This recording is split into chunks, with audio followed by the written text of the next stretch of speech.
अब हम लोग शुरुआत करते हैं अपने आगे के क्वेश्चंस की। क्वेश्चन दे रखा है 11th क्वेश्चन, कह रहा है 11th क्वेश्चन में कह रहा है कि sir the ratio of the numbers of 5 rupee coins to the number of 10 rupee coins is given नहीं है। यहाँ पे हम मान लेते हैं 1:1, हालांकि क्वेश्चन इनकम्प्लीट है लेकिन 1:1 लेके चलते हैं।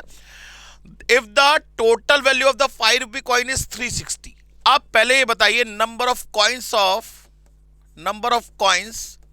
5 rupees coin, number of 5 rupees coins कितने मान लेंगे x, तो नंबर ऑफ रुपीज 10 कॉइन भी कितना हो जाएगा, वो भी x, क्योंकि 1:1 का रेशियो है। माने x कॉइन तो 5 रुपए वाले होंगे और x कॉइन आपके 10 रुपए वाले होंगे। अब आपको x कॉइन्स की वैल्यू कितनी गिवन है, 360। 5 रुपए वाले x कॉइन्स की वैल्यू कितनी गिवन है आपको, 360। एक कॉइन की वैल्यू 5 रुपए, तो x कॉइन की वैल्यू कितनी होगी, 5x। माने 5x बराबर किसके रखेंगे, 360 के। तो x की वैल्यू कितनी आ गई, 72। माने नंबर ऑफ 10 रुपी कॉइन कितने होंगे, 72 कॉइन्स होंगे। नंबर ऑफ 10 रुपी कॉइन कितने होंगे, 72। अब क्वेश्चन नंबर 12 की बात करते हैं। क्वेश्चन नंबर 12 में if a plus b ratio b plus c ratio c plus a बराबर 7:8:9 दे रखा है और a plus b plus c की वैल्यू दे रखी है 18। आपसे a ratio b ratio c दे रखा है। याद करिए दोस्तों, अगर फर्ज करिए मुझे यहां रेशो गिवन होता और मैं आपसे a प्लस बी और b प्लस c और c प्लस a का रेशो पूछता, जैसे कहने का मतलब यह है कि मान लीजिए अगर मैं आपको दूं a ratio b ratio c 2:3:4 और मैं आपसे कहूं बताइए कि a plus b ratio b plus c ratio c plus a कितना आएगा, तो रेशो गिवन है, रेशो पूछा तो हम डायरेक्ट वैल्यू लगा सकते हैं। माने a की जगह 2, b की जगह 3 और c की जगह 4 लगा सकते हैं। तो a प्लस बी कितना हो जाएगा, 5, b प्लस c कितना हो जाएगा, 7 और c प्लस a कितना हो जाएगा, 6। माने a plus b ratio b plus c और c प्लस a का रेशो कितना आएगा, 5:7:6। तो हम इसको जस्ट अपोजिट लेके चलेंगे, माने यहां पे इस क्वांटिटी का अभी कोई यूज नहीं है, ठीक है ना। तो हम क्या करेंगे, इसमें डायरेक्ट वैल्यू पुट करके देखेंगे, जो हमारी कंडीशन को सेटिस्फाई करेगा वही हमारा आंसर होगा।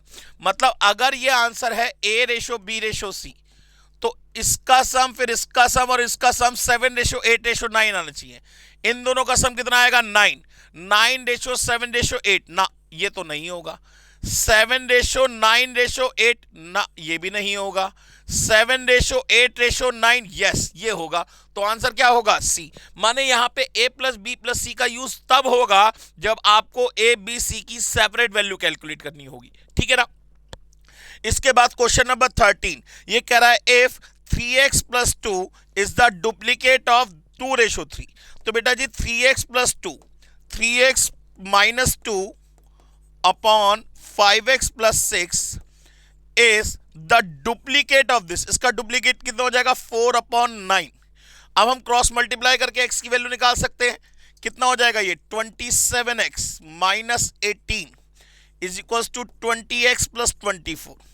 तो x की वैल्यू कितनी आ गई, ये इधर जाएगा माइनस का हो गया 7x और ये इधर जाएगा प्लस का हो जाएगा 42/7, दैट इज इक्वल टू कितना आ गया 6। तो आंसर हो गया इसका बी, ठीक है ना। अब हम बात करते हैं नेक्स्ट क्वेश्चन की।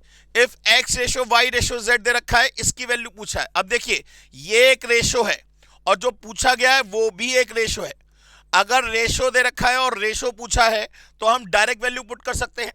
रेशो दे रखा है और रेशो पूछा है तो हम डायरेक्ट वैल्यू पुट कर सकते हैं। माने x की जगह 4, y की जगह वो x की जगह 7, y की जगह 4 और z की जगह 11 यहां लगा दीजिए।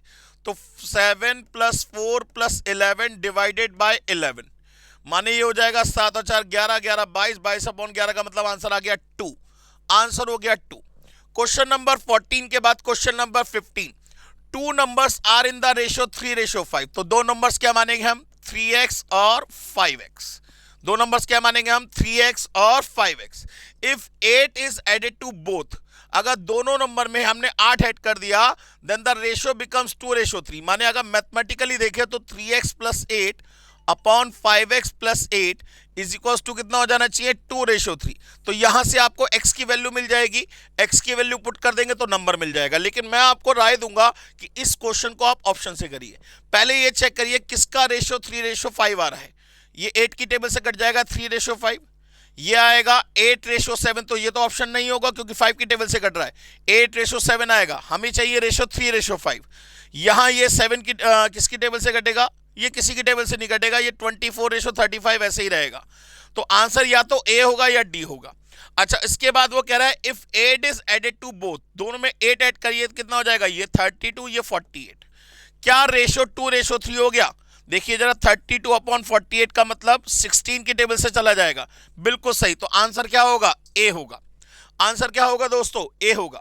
Question number 16, if the ratio of the two numbers is 7:11, numbers मानेंगे तो क्या मानेंगे, 7x और 11x। देखिए आपको दोनों ऑप्शन गिवन है, तो मैं बिल्कुल भी राय नहीं दूंगा कि आप इसे मैथमेटिकली सॉल्व करें, इसे आप डायरेक्टली सॉल्व करें, ऑप्शन से सॉल्व करें।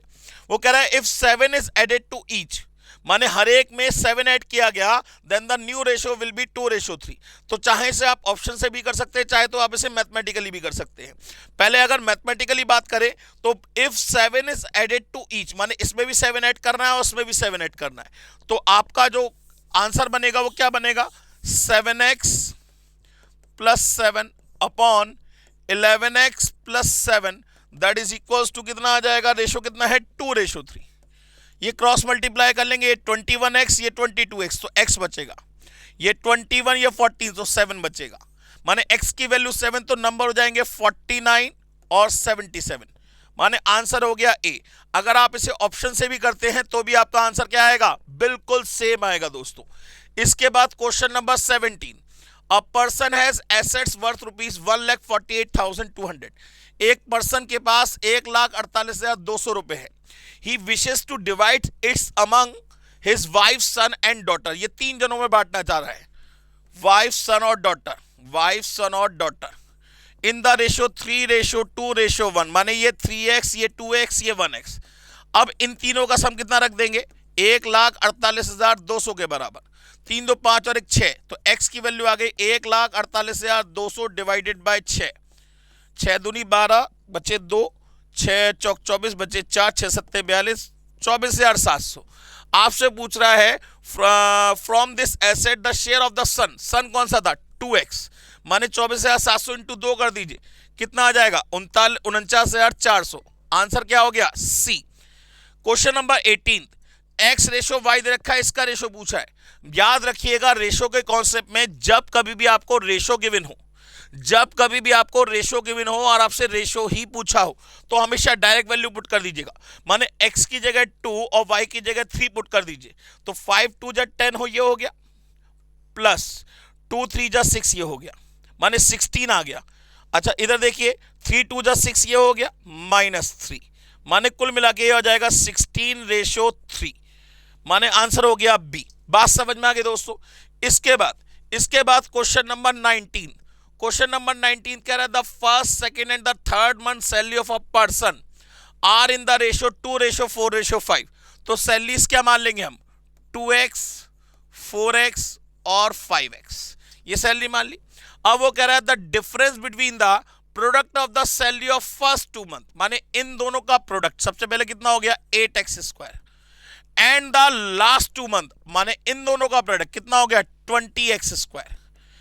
इन दोनों का डिफरेंस आपको कितना दे रखा है, ये दे रखा है, माने 12x² बराबर 4,80,000, नहीं 4 करोड़ दे रखा है, 4,80,00,000, ठीक है ना।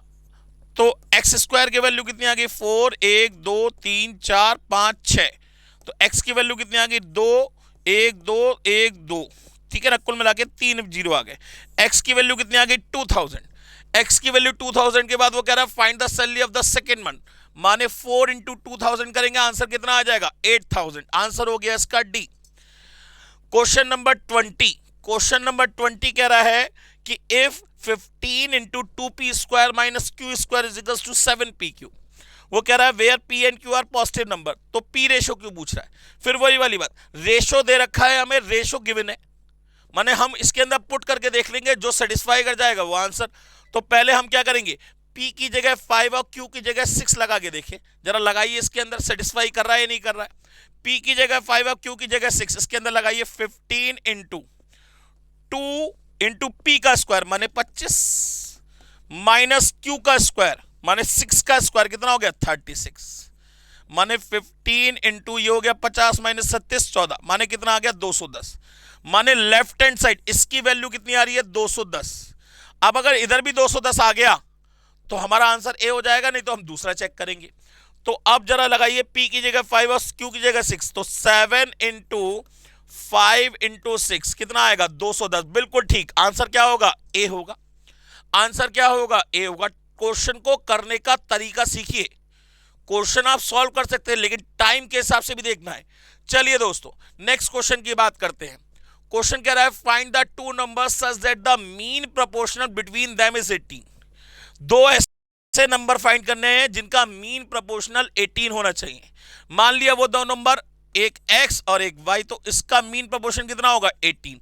तो पहली कंडीशन हो गई कि x अपॉन 18 बराबर 18 अपॉन वाई, माने कुल मिला के पहली कंडीशन आ गई कि एक्स वाई बराबर कितना आना चाहिए 324 आना चाहिए। पहली कंडीशन आपके पास ये आ गई। वो कह रहा है and the third proportional between them is 144, माने दूसरी कंडीशन है कि x कॉमा वाई कॉमा 144 किस में होने चाहिए प्रपोर्शन में होने चाहिए। भाई तीन क्वांटिटी प्रपोर्शन में कब होती है, तीन क्वांटिटी प्रपोर्शन में कब होती है जब वो कंटिन्यू प्रपोर्शन में हो, माने x upon y is equals to y upon 144, तो y square is equals to 144 x आ गया। ठीक है ना। तो वो कह रहा है कि नंबर बताइए, तो अब आपको ऑप्शन में पुट करके देखना, एक एक्स और दूसरा वाई। ठीक है ना। तो अगर आप देखें तो क्या इन दोनों का प्रोडक्ट 324 आ रहा है, क्या इन दोनों का, भाई देखिए ना पहली कंडीशन क्या है कि इन दोनों का प्रोडक्ट 324 आना चाहिए। तो 9 इंटू 36, 9 इंटू 36 बिल्कुल ठीक, 9 इंटू 36 कितना आया 324 आ गया। लेकिन अब इसका स्क्वायर क्या 144 इंटू 9 के बराबर आ रहा है। सबसे पहले इसका स्क्वायर कितना हुआ 36 का square 1296 is equal to 144 into 9 के बराबर आ रहा है या नहीं आ रहा है। 144 इंटू 9 करेंगे 1296, बिल्कुल ठीक। आंसर क्या होगा ए होगा। आंसर क्या होगा ए होगा। इसे सॉल्व करने की कोई जरूरत नहीं है, आपका पेपर ऑब्जेक्टिव है तो आप ऑब्जेक्टिव के हिसाब से ही तैयारी करेंगे। बात समझ में आ गई। क्वेश्चन नंबर 21 के बाद क्वेश्चन नंबर 22, वो कह रहा है the mean proportional between 24 and 54। Mean proportional का मतलब बीच में आएगा। भाई मीन प्रोपोर्शन कब आता है जब कंटिन्यू प्रोपोर्शन होता है। इसका मतलब 24 x 54 are in proportion, 24 x 54 are in proportion, माने 24 अपॉन x बराबर क्या होगा x अपॉन 54 के होगा। तो x स्क्वायर की वैल्यू कितनी आ गई 24 इंटू 54, तो x की वैल्यू कितनी आ गई अंडर रूट ऑफ 24 इंटू 54। तो सबसे पहले 24 इंटू 54 कैलकुलेटर पे कर लीजिए, इंटू 54 जो निकल के आया उसका अंडर रूट दबा दीजिए, ये आ गया 36। आंसर हो गया डी। बात समझ में आ गई दोस्तों। क्वेश्चन नंबर 23 कह रहा है find the ratio of the third proportional of this and the mean proportional of this. माने आपको देखिए बहुत अच्छा क्वेश्चन है ये, पेपर के रेस्पेक्ट में क्वेश्चन है, बहुत ध्यान से देखिएगा। ये कह रहा है find the ratio of third proportional of this. सबसे पहले इसका थर्ड प्रोपोर्शनल पता कर लिए, तो 12 30 x आर इन प्रोपोर्शन, तो 12 अपॉन 30 बराबर क्या होगा 30 अपॉन x के। ठीक है ना। तो x की वैल्यू कितनी आ गई x इक्वल्स टू आ गया 900 अपॉन 12, x इक्वल्स टू कितना आ गया 900 अपॉन 12, 3 की टेबल से कट जाएगा 4 जा और ये कट जाएगा 30 जा, ये 2 जा ये 15 जा, माने x की वैल्यू इसका जो मीन थर्ड प्रोपोर्शन आ गया वो आ गया 15/2। मीन प्रोपोर्शन क्या, वो थर्ड प्रोपोर्शन क्या आ गया 15/2 and the mean proportion of this, और इसका मीन प्रोपोर्शन का पता करना है। तो 9 अब x मत मानिएगा y, 9 y 25 इन प्रोपोर्शन, तो 9 अपॉन y बराबर y अपॉन 25, तो y की वैल्यू कितनी आ गई ये आ गई 15, y की वैल्यू कितनी आ गई 15। अब आपको मीन प्रोपोर्शन कितना पता है, मीन प्रोपोर्शन कितना पता है 15, और आपको थर्ड प्रोपोर्शन कितना पता है 15/2। इन दोनों का आपको रेशियो निकालना है, तो 15/2 डिवाइडेड बाय 15, यही तो रेशियो होगा आपका 15/2 डिवाइडेड बाय 15। तो 15/2 इंटू लगा के इसे 1/15 लिख दिया। भाई जब कभी भी डिवाइड के साइन को मल्टीप्लाई में चेंज करते हैं तो इधर वाला नंबर जो होता है वो पलट जाता है, तो इसे 1/15 लिख दिया। 15 से 15 कैंसिल, आंसर कितना आ गया 1/2। आंसर हो गया डी, नन ऑफ दीज। ठीक है ना। ये भी हमारा क्वेश्चन नंबर 22 भी हो गया, 23 भी हो गया। 24 की बात करते हैं। क्वेश्चन नंबर 24 कह रहा है what must be added to each of the numbers so that they make them in proportional, माने इनमें कौन सा नंबर ऐड करें जिससे प्रोपोर्शन में बन जाए। पहला नंबर 5 ऐड करके देखते हैं, तो 15/23, भाई इसमें भी 5 ऐड करा, इसमें भी 5 ऐड करा, इसमें भी 5 ऐड करेंगे, इसमें भी 5 ऐड करेंगे। 27/43, क्या ये दोनों रेशियो में प्रोपोर्शन में होंगे? नहीं, ये तो प्रोपोर्शन नहीं बनेगा, तो आंसर 5 तो नहीं होगा। अब 2 पुट करके देखते हैं, अब 2 पुट करके देखते हैं, 12/20 और 24/40। हाँ ये ठीक है, देखिए ना, ये 6 ये 10, ये 4 की टेबल से कट जाएगा, 6 ये 10, माने दोनों रेशो क्या आ रहे हैं? बराबर आ रहे हैं, तो बी होगा। आंसर क्या होगा? बी होगा। तो क्वेश्चन नंबर 24 भी खत्म हो गया दोस्तों। तो यहां पे आपके ये वीडियो खत्म होती है। क्वेश्चन नंबर 25 थोड़ा सा गलत है, इसलिए इसको यहां पे छोड़ दे रहा हूं, आपको इसको करने की कोई जरूरत नहीं है। इसके बाद नेक्स्ट क्लास के अंदर हम लोग और कुछ क्वेश्चंस लेके आएंगे, जहां पे कुछ आप लोग इंपॉर्टेंट क्वेश्चन सीखने वाले हैं अपने पेपर के रेस्पेक्ट में। तो अगर आपको ऐसी इंटरेस्टिंग वीडियो चाहिए दोस्तों, तो आप बिल्कुल इस चैनल को सब्सक्राइब कर दीजिए, बेल आइकन का बटन दबा दीजिए, इस वीडियो को अपने दोस्तों के बीच में शेयर करिए, और जितनी जल्दी हो सकता है कमेंट सेक्शन में लिख के बताइए कि आपको किस टॉपिक के ऊपर वीडियो चाहिए अपने पेपर के रेस्पेक्ट में। तो आज के लिए thank you very much, take care.